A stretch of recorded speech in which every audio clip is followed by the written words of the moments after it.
Hi అండి, మీకోసం ఒక కొత్త కథతో మీ ముందుకు వచ్చేసాను. కథ పేరు ప్రేమ ఇష్క్ కాదల్. ఒకటో భాగాన్ని వినేద్దాం.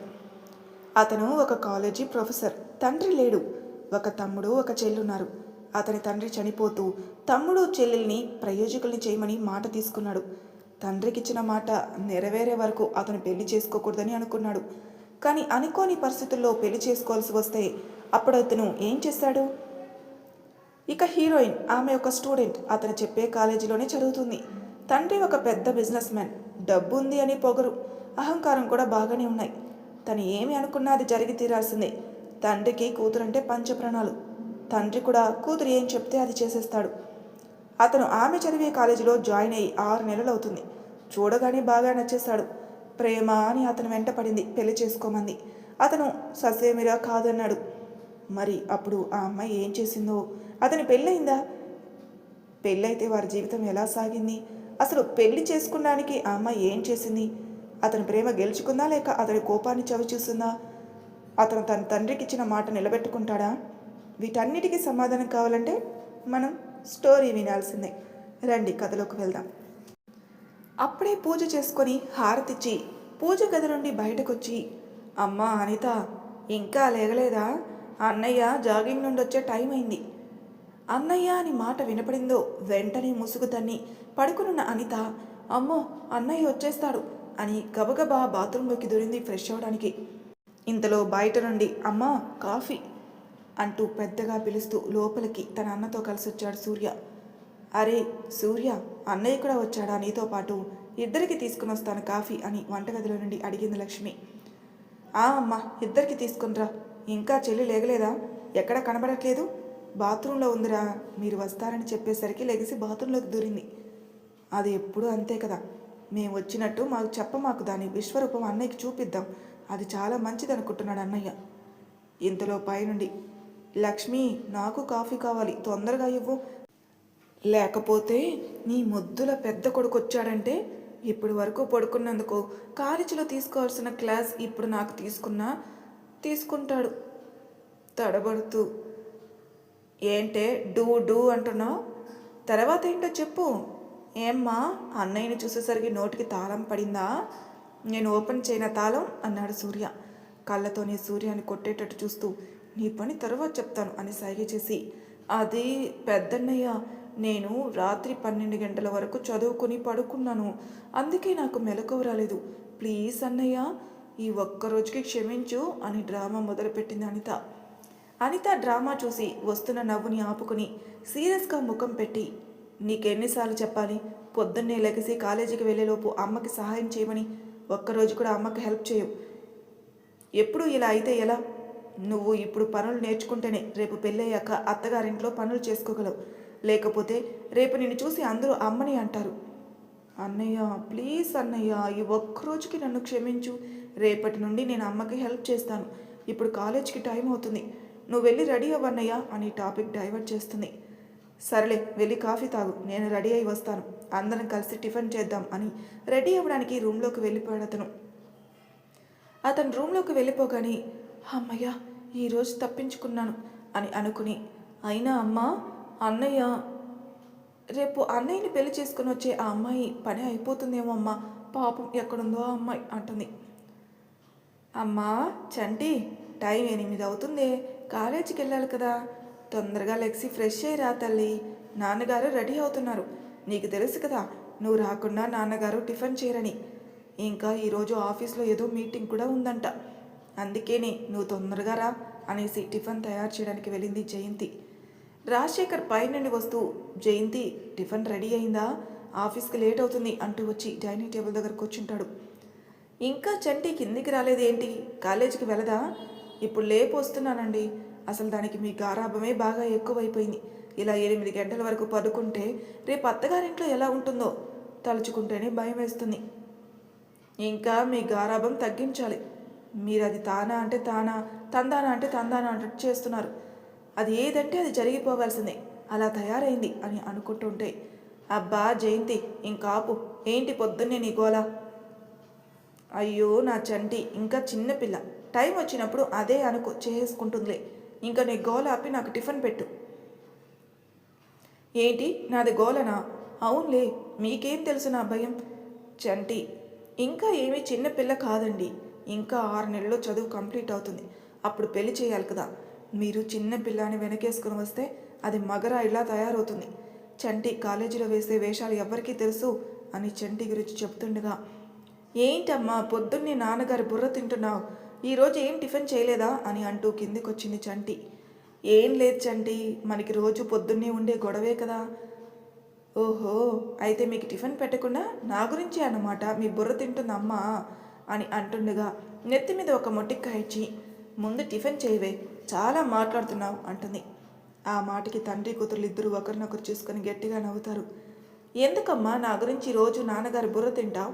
నేను చేసుకోవాల్సిన టైం వచ్చినప్పుడు నేను తప్పకుండా అన్ని పనులు చేసుకుంటాను. నా గురించి ఆలోచిస్తూ నువ్వు వరీ అవ్వద్దు. నాకు కాలేజీకి టైం అవుతుంది, నేను వెళ్తున్నాను, బాయ్ అని చెప్పి బయటికి పరిగెత్తింది. చంటి, టిఫిన్ చేసి వెళ్ళవే అంటే, నేను క్యాంటీన్లో తింటానమ్మా, అక్కడ నా గురించి సుమతి వాళ్ళు వెయిట్ చేస్తూ ఉంటారు. బండి తీసుకుని వెళ్ళిపోయింది కాలేజీకి. ఇక్కడ హీరో వాళ్ళ ఇంట్లో, ఒసేయ్ అన్నయ్య ముందు ఏం డ్రామా చేశావే? అన్నయ్య కనిపెట్టలేడు అనుకున్నావా?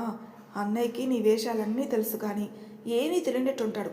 రేపటి నుండి కొంచెం ముందుగా లేగు అంటూ రెడీ అవడానికి రూమ్కి వెళ్ళాడు సూర్య.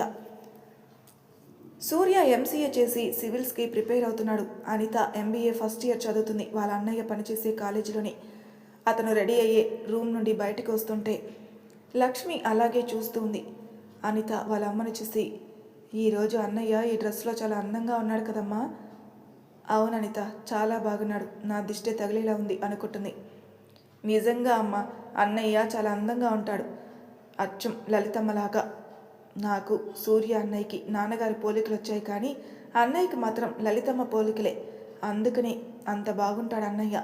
క్లాస్కి వస్తే చాలు ఆ అమ్మాయిలు పాఠాలు వినడం మాని అన్నయ్యనే చూస్తూ కూర్చుంటారు. అన్నయ్య అందంలోనే కాదు మనసులో కూడా చాలా మంచివాడు. మేము మీ పిల్లలైనా కూడా అన్నయ్య ఎప్పుడు అలా చూడలేదు. ఒకే తల్లికి పుట్టిన పిల్లల్లాగానే చూస్తాడు. అవుననిత, నా పేగు తెంచుకొని పుట్టకపోయినా నన్ను తన కన్న తల్లిలాగే చూస్తాడు. సావతి తల్లిగా ఎప్పుడు చూడలేదు నన్ను. నేను నిజంగా చాలా అదృష్టం చేసుకున్నాను. కనకపోయినా ఇలాంటి మంచివాడికి అమ్మనయ్యాను. నాన్నగారు చనిపోయిన తర్వాత అన్నయ్య వాళ్ళ తాతగారు వచ్చి తీసుకుని వెళ్తానంటే మా అమ్మని, నా తమ్ముడు, నా చెల్లిని వదిలి ఎక్కడికి రాను. ఇదే నా ఇల్లు, వీళ్ళే నా వాళ్ళు. ఈ ఇంటి పెద్ద కొడుకుగా నా బాధ్యత చాలా ఉంది అని చెప్పి అప్పటి నుండి ఇంటి బాధ్యత తీసుకున్నాడు. ఇలాంటి కొడుకు ఎంతమందికి ఉంటారు అని కళ్ళు తుడుచుకుంది. ఇంతలో సూర్య కూడా రెడీ అయ్యి వచ్చాడు. అందరూ కలిసి టిఫిన్ చేసి లక్ష్మికి బాయ్ చెప్పి సూర్య ఇన్స్టిట్యూట్కి అనిత వాళ్ళ పెద్దన్నయ్యతో కలిసి కాలేజీకి వెళ్ళింది. అది వైజాగ్లో పేరు మోసిన కాలేజీ. ఈ కాలేజీలోని మన హీరోయిన్ చదువుతుంది. అలాగే మన హీరో జాబ్ చేస్తున్నాడు. అదిగో గేటు దగ్గర సుమతి వెయిట్ చేస్తుంది మన చంటి కోసం. మన కోసం కాదులేండి, మీరు కంగారు పడకుండా ఇంకా స్టోరీలోకి వచ్చేయండి. అబ్బా కరుణ, ఇది ఇంకా రాలేదేంటే? ఎంతసేపు వెయిట్ చేయాలి? తన హీరో కూడా వచ్చే టైం అయిపోయింది. హే సుమతి, హీరో అంటావేంటి? తనకి మాత్రమే హీరో, మనకి సారు, కొంచెం రెస్పెక్ట్ ఇవ్వు. అబ్బా నువ్వు ఆపవే. అది ఎలా అయినా సార్ని పడేసి పెళ్లి చేసుకుంటానని శపథం చేసింది. అది ఎలా పడేస్తుంది? నేను ఎప్పుడెప్పుడు అన్నయ్యని అని పిలుద్దామా అని ఇక్కడ వెయిటింగ్ కరుణా. నేను ఏంటి పడేసేది? సార్ జాయిన్ అయిన దగ్గర నుండి వెనకపడుతుంది. కాలేజీ మొత్తం చంటి వెనకాల మరితే ఇదేమో నా హీరో ఎప్పుడు నన్ను చూస్తాడా అని ఎదురు చూస్తుంది. ఆయన ఎప్పటికీ చంటిని చూడాలి, ఎప్పుడు పెళ్లి చేసుకోవాలి. నువ్వు ఎప్పుడు అన్నయ్య అని పిలవాలి సుమతి.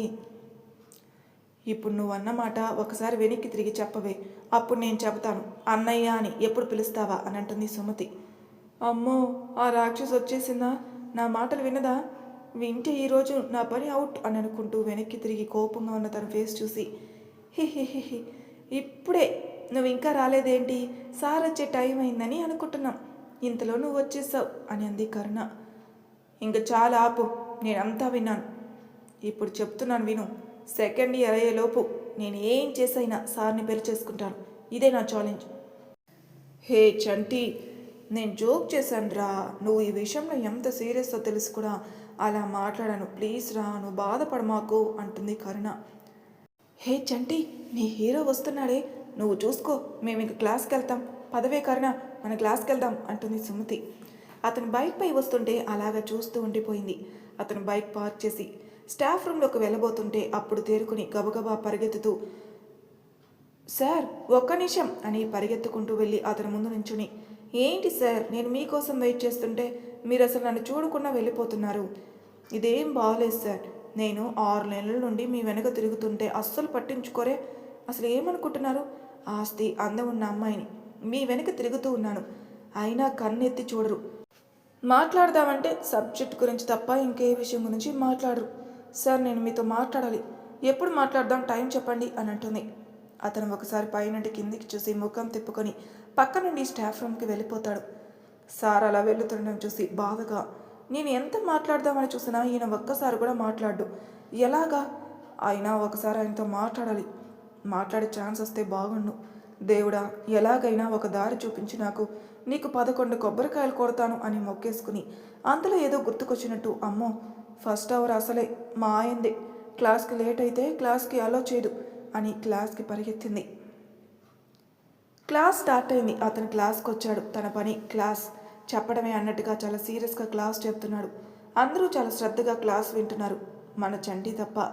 చంటి మాత్రం క్లాస్ వినకుండా తనివి తీరా చూస్తూ తన 2 కళ్ళల్లో అతని రూపాన్ని నింపుకుంటుంది. అతను అది గమనించినా పట్టించుకోకుండా తన పని చూసుకుంటున్నాడు. సుమతి చంటిని చూసి, అబ్బా ఏం చూస్తున్నావే, క్లాస్ వినవే ముందు అంటుంది. హే, నీకేంటి అంత బాధ? నా కళ్ళు నా ఇష్టం, నేను చూసుకుంటాను, ఇంకా ఏమైనా చేసుకుంటాను, నీకెందుకు? ముందు నువ్వు విను క్లాసు, నా గురించి మానేసి అంటుంది. ఇంతలో ప్యూన్ వచ్చి ఒక సర్కులర్ ఇస్తాడు. అదేంటంటే సెకండ్ ఇయర్ స్టూడెంట్స్ అందరూ అరకుకి 3 days ట్రిప్ అని చెప్పారు. ఆ మాట వినగానే మన చెంటి చాలా ఎగ్జైట్ అయిపోయి తను ఎక్కడుందో మర్చిపోయి గట్టిగా అరిచింది. ఆ అరుపుకి అతనికి చాలా కోపం వచ్చి, Manjusha get out from my class అన్నాడు చాలా సీరియస్గా. అంతే, మన పాప ఈ లోకంలోకి వచ్చి అందరినీ ఒకసారి చూసి బయటికి వెళుతూ, అబ్బా చి, ఎప్పుడు ఈయన ఈ క్లాస్లోనే బుక్ అవుతాను, మిగతా సార్స్ని అయితే ఒక ఆట ఆడుకుంటాను, ఈయన చూస్తే అస్సలు నోట్లో నుండి మాటే రాదు అనుకుంటూ బయటికి వెళ్ళింది. క్యాంటీన్కి వెళ్ళి ఆయనతో ఎలా మాట్లాడాలి అని అనుకుంటూ ఉంటే తలుపుకున్న ఒక ఐడియా వచ్చింది. ఐడియా వచ్చింది తడుగా ఎగురుకుంటూ ప్రిన్సిపల్ రూమ్కి వెళ్ళింది.